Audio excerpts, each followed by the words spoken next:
I wasn't aware that it was burnout, but I do remember Hmm. the exact moment. It was in December of 2022 that I knew that something had to give and that I was the person who had the power to change it.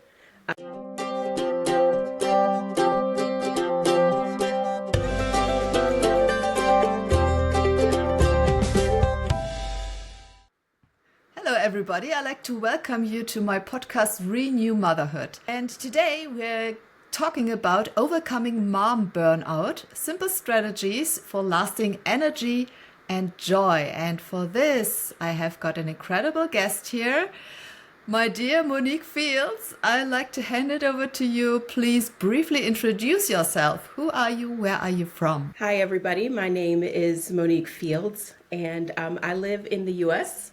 Originally, I am from Florida, but currently, or for the past 20 years, I've lived in the state of Georgia here, in the metro Atlanta area. I am an educator, and I have been an educator for 24 years, and most recently, a coach. I am a business coach, a speaker, and a mentor. And I guide individuals to identify and achieve their business and or leadership and life goals. So that's all about Monique. That's all about Monique. That's so great. Thank you.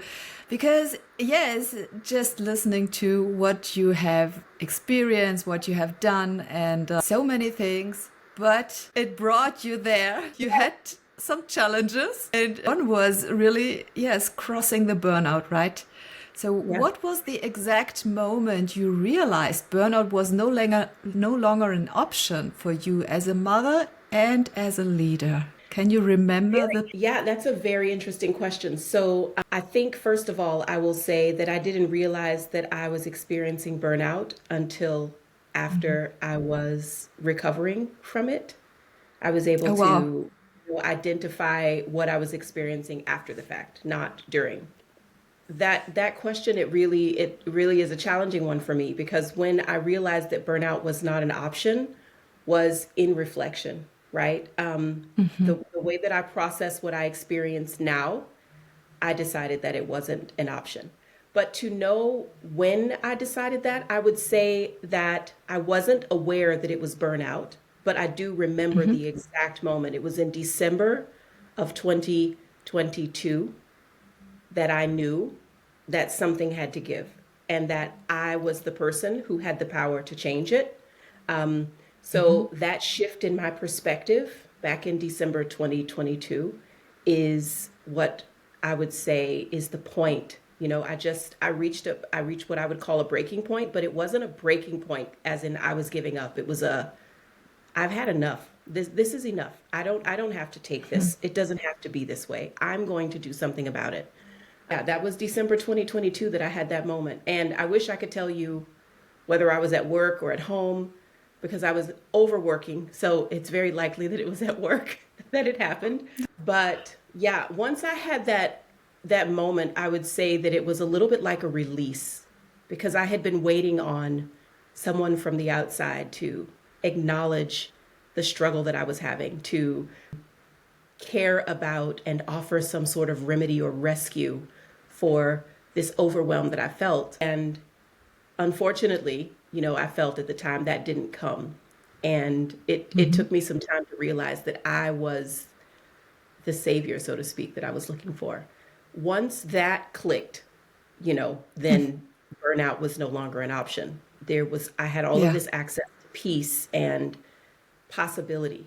And it was really empowering and reassuring and all of that. So, yeah, very interesting for Wow, me. this is great.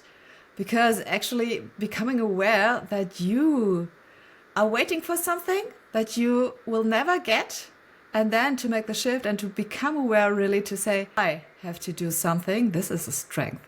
I think this Yeah, is huge. I love this. So, feels very but much. many moms are, yeah, many moms are just told to just push through. So, what do you think about this advice? And how did it impact your own burnout experience? Or haven't you heard Yeah. about this before? Oh, absolutely. So what's really interesting is I probably was a mother and a professional whose answer would have been, you just have to push through. I was a very driven, very achievement oriented, very service oriented, very other oriented person. And it's not that I am no longer those things, but I absolutely had bought the message that the answer was just to push through. I can remember when I first started administration, I was a school administrator. I said this already. So I Mhm. did outside of the classroom support. I was an administrator for 9 years and a teacher support for 1 year. I count all of the 10 together, the one plus the nine. I remember in my first or second year, probably I was an assistant principal, this uncomfortable feeling about the environment that I was working in. It was challenging, right? I was no longer among the ranks, so to speak, of the teachers. And it was a very like otherworldly experience being in leadership all of a sudden, not welcomed in the teacher group. So kind of Yeah. solitary. And I think that Yes. can be very challenging about leadership or management to be sort of outside of the Yes. social groups and things like that in your work for the first time. Right. And Right.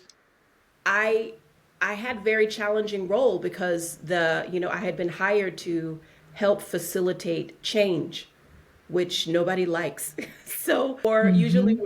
we're happy to do change when we get to raise our hand and say we want it. Very rarely are we happy when someone chooses it for us. So I was doing this difficult role, and I remember in terms of pushing through, this is when the burnout started because I started this new pattern Hmm. of working incessantly to do the impossible, thinking that there was, the hamster wheel would somewhere stop. There would be a little door that would open and the sun would be shining and everything would be better. So I developed this attitude or embraced this attitude. And I used to say this awful statement: I can go through hell for a year.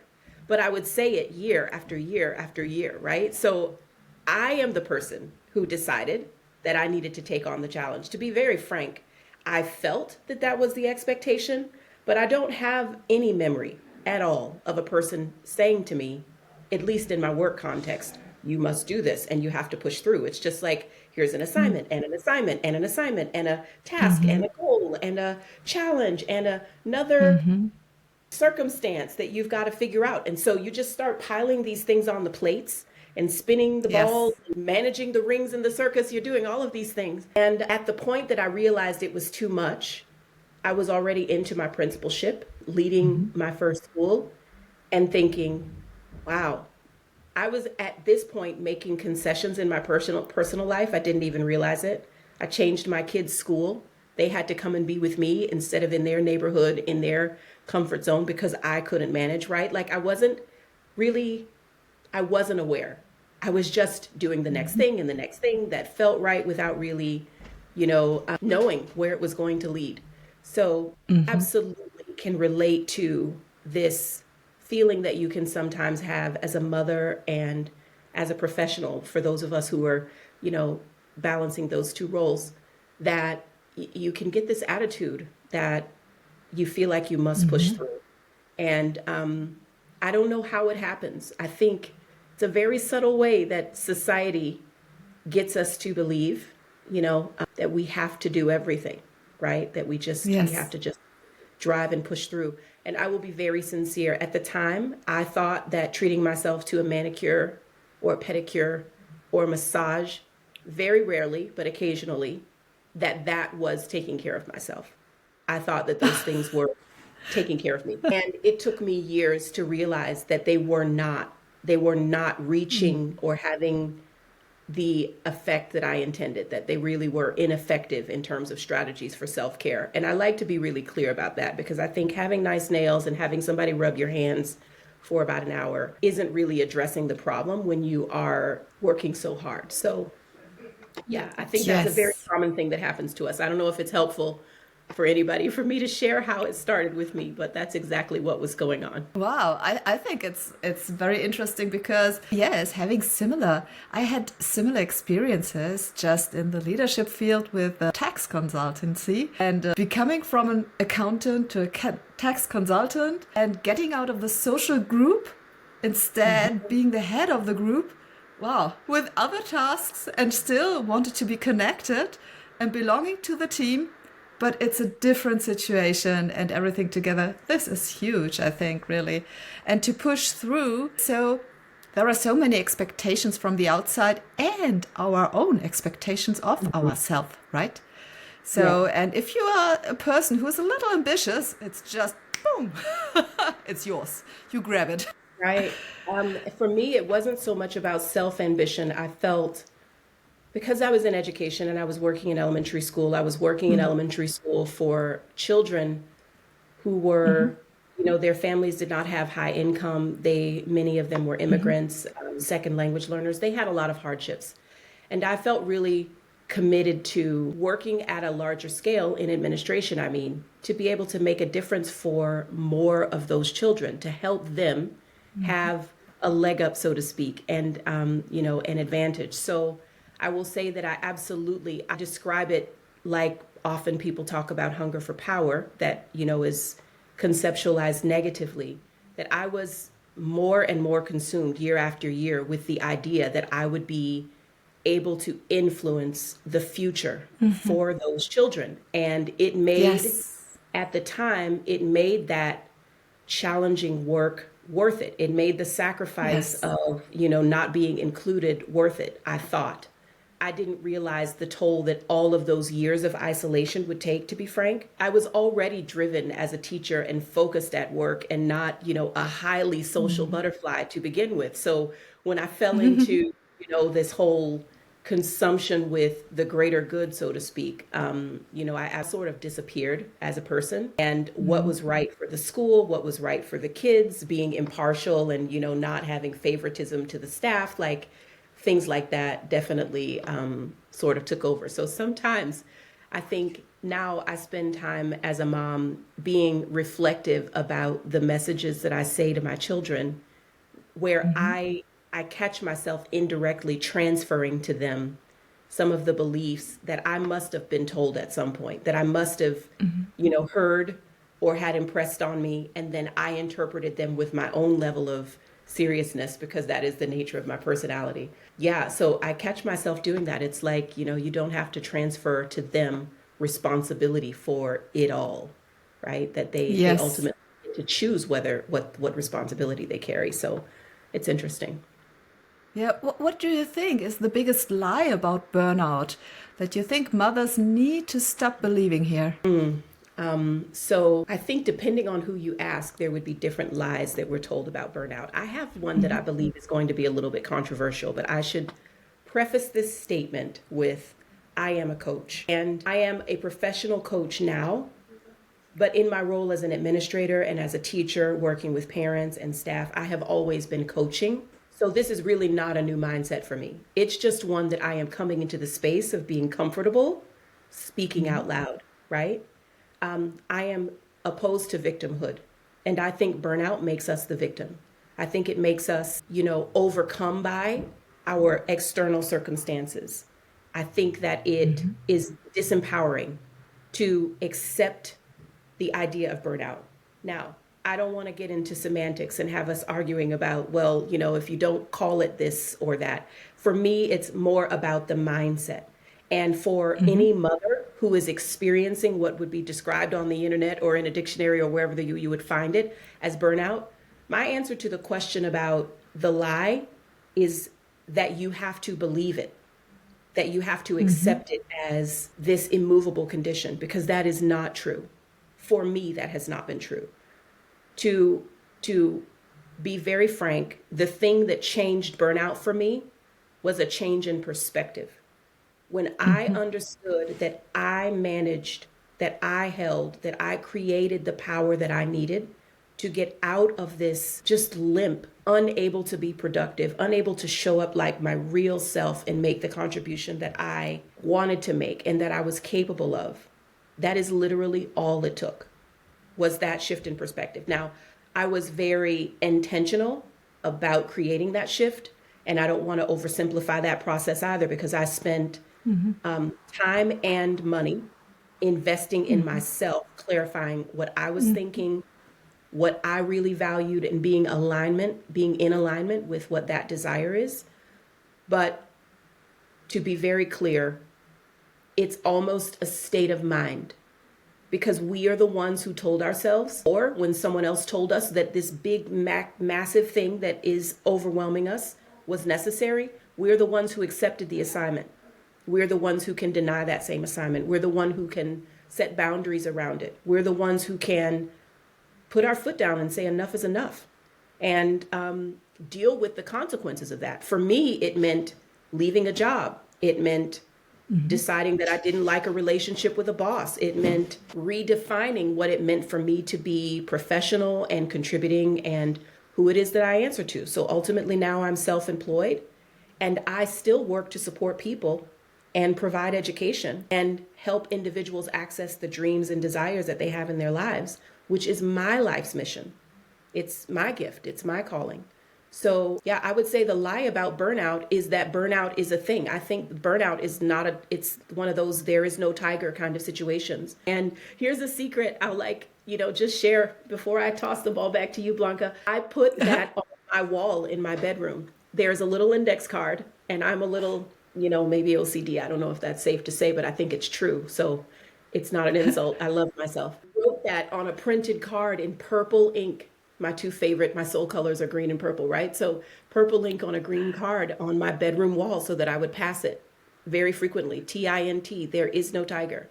I don't need to be afraid. That thing that I've decided is awful, it really doesn't even exist. I'm not making it bigger than it is in my mind. So that's the thing that I would say that I hope is encouraging. There is no tiger. That's great. Yeah. I love this. We're saying, that's so easy for you to say, Monique, but I don't see the freedom. I don't see the liberty. This is why I coach, because it is a beautiful position to be in to help an individual look at where they are and see what they're overlooking. For me, I was overly focusing on all of the impossibilities, all of the negativities, all of the pressures, all of the lack of cooperation and the lack of support. I was looking at all of the negative things, and I had taught for so many years that what you focus on expands. I was so busy making sure that everybody else understood the power that they held that I stopped acknowledging the power that I held. And I was focusing on all of the negativity and holding it for everybody, right? Like keeping it away all to myself. Yes. And focusing on that every single day, it absolutely became overwhelming and led to burnout. When I realized that I didn't have to look at that as my primary focus anymore, that I could acknowledge and accept it, and then choose what I wanted to make the priority of every one of my days, every day was different. This is great. I love this. Yeah.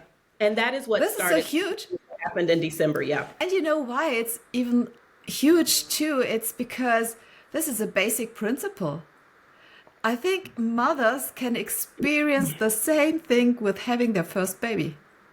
Those Absolutely. feelings of being overwhelmed, of having all the tasks at once, not able to handle everything, to juggle everything, and then where to start, and the sleeping rhythm and everything. So it's the same. And if you are a leader in a business, if you are a mom, if it's basic, it's basic. It's applicable for everyone. So I think this is huge that you share this. So how did you learn then to prioritize yourself without feeling guilty as a mother? Oh my goodness, the long, hard way, Blanka. Literally, I had to come to what felt at the time like a staggering halt, right? Some people learn things easily. You just tell them. Others of us, it's not even about being obstinate. It just didn't click. Because as I said earlier, I thought that I was taking care of myself. I thought I was doing myself a favor by intermittent fasting and drinking bulletproof coffee. And hey, I'm not really putting anything good in my body all day because this is a very stressful environment, but I'll eat healthy food at night, right? Like I was telling myself all kinds of things to make me believe that, it was going well. But I would say that not feeling guilty about self-care, for me, ultimately, I realized that I could not give to others from an empty cup. And nourishing myself and flourishing myself, I don't know if that's like a real thing, but taking the time to ensure that I was full and well-resourced to serve in the way that I'm compelled to do, it just became apparent to me that that wasn't selfish, that it was a sincere way to ensure that I would be able to give and not give out. Because I think ultimately, for me, not being able to sustain the energy that I desired to give to the people around me, to my family, in service in my work, that ended up feeling like a failure, like a disappointment, like letting people down. And that was the opposite of what I wanted. So that's how I sort of in reverse learned why I needed to take care to ensure that I was well, that I was energized, that I was solving the problem of not being able to sleep through the night, right? And taking care of me. Yes. I wanted to say something about what you said because I know that you're passionate about this and that you work with moms, perhaps professional, or, people who are in the home, working in the home, etc. For me, being the superwoman that I was conditioned to be, right? I had the sword and the shield and all of this. With my first baby, I was working full time and I was working after school and I had this baby. I was doing the cloth diapers and the breast milk and the homemade baby food and the play dates and all the developmental toys and like just being phenomenal for the first one. And then within 2 years, while having that professional context that I chose to maintain or felt that I needed to maintain for whatever reason, the second baby came, my beautiful second baby. And I felt at that point obligated. I wasn't able to surrender. I owed it to that second child to do what I had done for the first. So now I have two babies and I am working full time and I am working after school Right. and I'm doing cloth diapers and breast milk and homemade baby food. Never one Oh, bite of wow. good, never one bite of commercial grocery store food for the babies. It was sort of at that point that I had the thing where, what you describe about that experience of the first, mother, that this is perhaps for some people it happens with the first where you feel kind of Yes. overcome by all you have to do. Yeah, I did not put anything down. In hindsight, I didn't sit for a moment. I don't recall anybody saying, "Hey, are you sure now with two you still want to do all these things?" And then when you know, a year later after the first baby, then I stepped out of the classroom and started that administrative journey. So it's like I just was hankering for a breakdown, maybe. I Busy. don't know. Yeah, yeah, we say we're busy, to for sure. Crazy It's thing. more. It's more. Busy is not the right word for it. To be honest, I wasn't sitting down and really thinking about what I wanted and what was most important. I believed I could have it all, the highest level. I don't know how to describe it because I think you can have it all, but you can't have it mindlessly. You have to have it intentionally, right?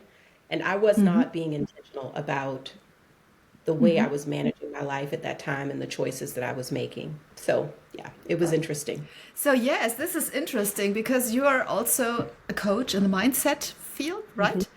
So, would you say that if you would have been able to place your mind in the right position, you could do everything I honestly think I because could have of done it better. infinite potential? Yeah, for sure. I love your facial expression, Oh, Blanca. You're like, how is this idea on you? Yeah, so I know about mindset when I was a new mom or a new administrator. I was 5 years into administration. So the last year that I was an assistant principal, when I discovered mindset work, when I discovered mindfulness, when I discovered coaching. And at that time, it was self coaching that I was practicing. I found a beautiful program where I ultimately certified to become a coach. I did a year's coaching certification program. But for those the middle years of my administration, I'm already knee deep in the problem and not sure how to go. I don't see any way to go but through at this point.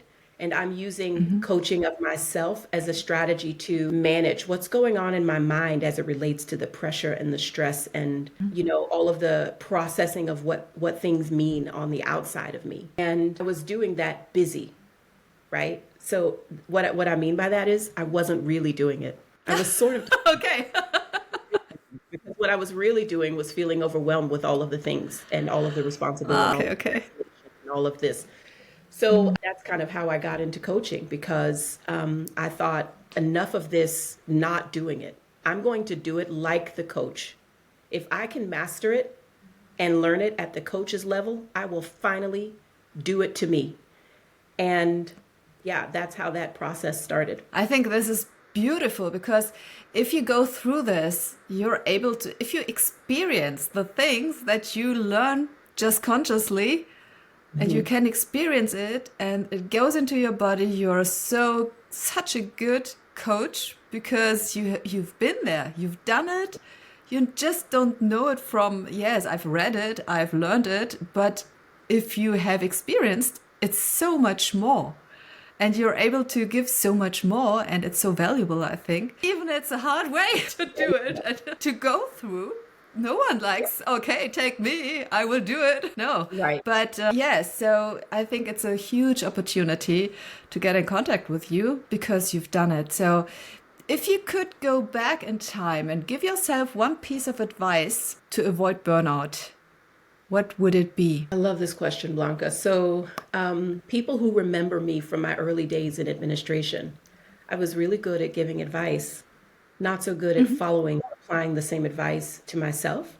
And I think very often we are the best for others and we are not the best for ourselves. So, an advice that I used to give was to ask the staff to just pause for a moment, to be present with me in what it was that we were focusing on, what it was that we were working through. To be very frank, I'm really sad that one of the contexts that comes to mind is with testing. There was a lot of testing, very high stakes, serious, the school gets judged, all the kids get promoted or not kind of testing that we would be doing every year. And I was the manager of that at the time. So it was my responsibility to make sure everybody took it seriously. And I would stand in front of the cafetorium with 90 staff members explaining these processes and, what we needed to be careful of. And I would say to the staff, let's just turn off autopilot for right now. I know that we could all drive home and not know how we got there and just go on autopilot. But let's just breathe and be conscious and be aware of what's going on. Be thoughtful, be mindful, but turn off autopilot. And I was on autopilot, right? So what I would give, the advice that I would give to myself, not about the testing, but about the way I was living my life, would be the same advice: to turn off autopilot, to actually stop and take time every single day to be mindful of what thoughts you're thinking and not accept any of them as, taking them for granted, but to notice what is going on, because very often we don't have control over the external world. To recognize what I'm thinking and processing those circumstances to mean. What is it that I'm telling myself about the circumstances? And how are those things making me feel? And when I feel those ways, what am I doing? Am I taking on responsibility that I really should share? Am I, not holding boundaries that I have for myself? Am I making concessions? What is it that I'm doing? And is that really the way that I want to be showing up? What kind of result is that getting for me? Because everything other than the circumstance, I have power over. I have influence over. So my advice to myself would be to take a moment, as I do now, at the beginning and end of every day at a minimum, to just be thoughtful about what is going on, but then where do I choose to be positioned with all of this? How am I going to think about it? How do I want to feel about this? What action do I want to take? Being conscious of where I have space to control, there's always so much room there. That is the advice that I would give to myself. It would be to suspend autopilot, just flip the switch down. And I mean, there's sometimes maybe in the middle of the day when you got to get through packing lunches and helping kids with homework. But I would even say then I would flip that switch off there and take in those moments even more and go ahead and feel the stress, go with it, and be more present with my kids. Absolutely. That's great. Wow, I love this. So actually, is this also a mindset shift that every mom needs to make to avoid burnout? Would you say this? Can we broaden this? Yeah, I absolutely believe so. I think that we can all relate to moments in time in our daily lives or periods in our lives where we could blink and not even remember what happened, right? It just, we were going through the motions, so to speak. And I do think that it's in those moments that we don't know what we're doing to ourselves. And that it's when we are not intentional about the way we treat ourselves that we end up having these unintended consequences, that we end up having these effects that we didn't see coming. So, yes, I absolutely believe that this is something that anyone can apply that would be like a burnout prevention. Perhaps not a cure. I think the cure is something I already shared earlier, but the prevention for sure. Yes. That would be the Yes, strategy. right. So, is there a most surprising lesson you have learned about burnout as a business leader and a mother? Surprising lesson. Yeah, here's a funny one. Unexpected. Nobody cares. Nobody cares about your burnout. Everybody is so busy with what they're doing, right? Like they're just back to what I was saying about thinking that somebody was going to stop what they're doing, and just come to my aid. That's not to say that the people around me were not caring, kind, and compassionate. But, ultimately, nobody's going to take the burnout backpack off of my back and wear it for me. They weren't. They weren't. I can still remember for years, people said this message to me, and I didn't know how to process it. I would never do that job. I don't know why you do that job. I would never do that job. They would say over and over again in so many different ways. And I thought, that's an interesting thing to say, kind of rude. I don't know. Thinking about having ultimately come to a place of burnout and sort of working my way through it, thankfully.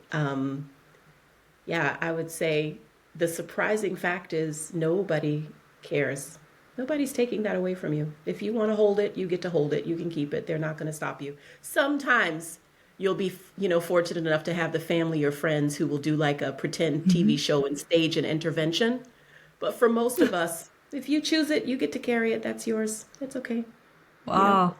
who are we to say how to live your life, right? So yeah, it feels Yes. very like nobody cares, and that's really not the truth. But it's not something that anybody can take away from you. So that's the Yes. surprising It's for your me. choice. You have to change if you want. And Yeah, if you feel absolutely. overwhelmed and if you feel, okay, it has to stop here, make the choice and change it, right? Yeah. Okay. So what are some subtle signs of burnout that mothers often miss before it becomes overwhelming?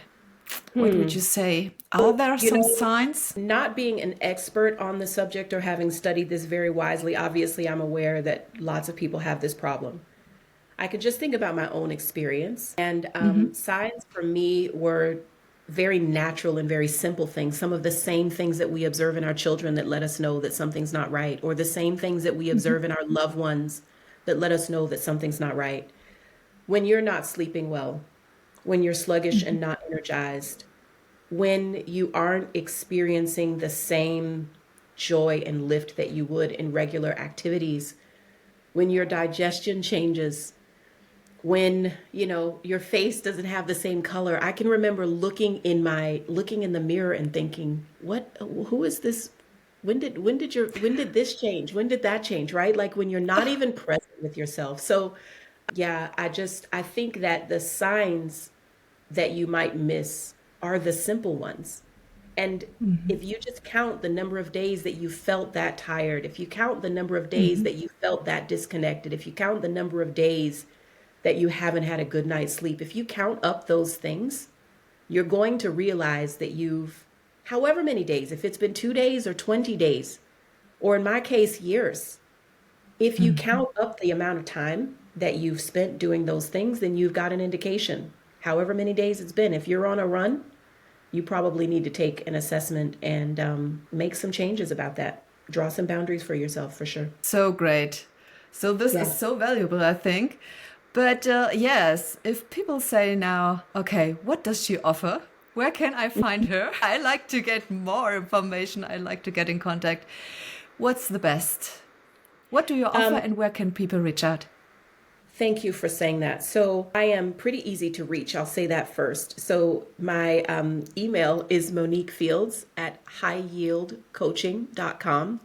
And hopefully we can link that in case, there's any kind of like Absolutely. a barrier for people to the show notes. And what I work with people on, so exciting. I'll start with my favorite. It's a new thing, but it's an old thing. So I became an educator, passionate about uplifting and empowering the young. And so I am bringing the business coaching that I do, the life and self leadership coaching that I do, I'm bringing that to our young. And that means that I coach 13-year-olds whose parents are wanting them, noticing that, academics in school doesn't light them up and keep them engaged, and wanting to help them find their unique gifts, talents, and purpose so that they can be lit up as they go through school and become, their best selves. I Oh, also do this that is great. coaching with older young. So those 17 to 22-year-olds who are looking like they're going to be on mom and dad's couch forever. I absolutely love working with young and helping them do the same.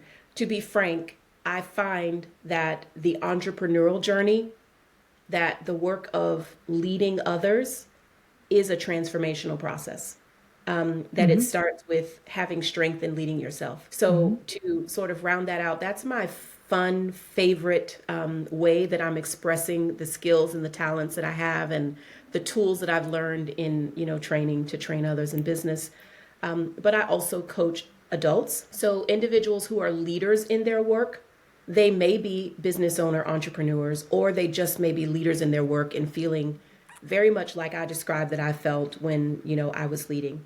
Those are the people that I help to sort of get their grounding, figure out where it is that they want to go personally, where they want to take their organization, and help them create a plan and find the space and the ability with tools very often that they already have at hand to get there. I am a little bit of a puzzler in mind, so it's a joy and a pleasure for me to help people solve problems and make possibility to create, the performance that they desire. So, yeah, I'm having so much fun doing that. Yes, this is so great, and I can just confirm this because we have spoken to each other, we've talked to each other, and I think you're just a wonderful person to really. You are so able to get into counterpart world and to guide and to lead, and is with empathic and with strength and everything. So it's wonderful. Thank Thank you you. for being my guest here. I really It's enjoyed our conversation and all the values that you give here. Thank you so much, Monique. Thank you. And to all the listeners here, please stay tuned.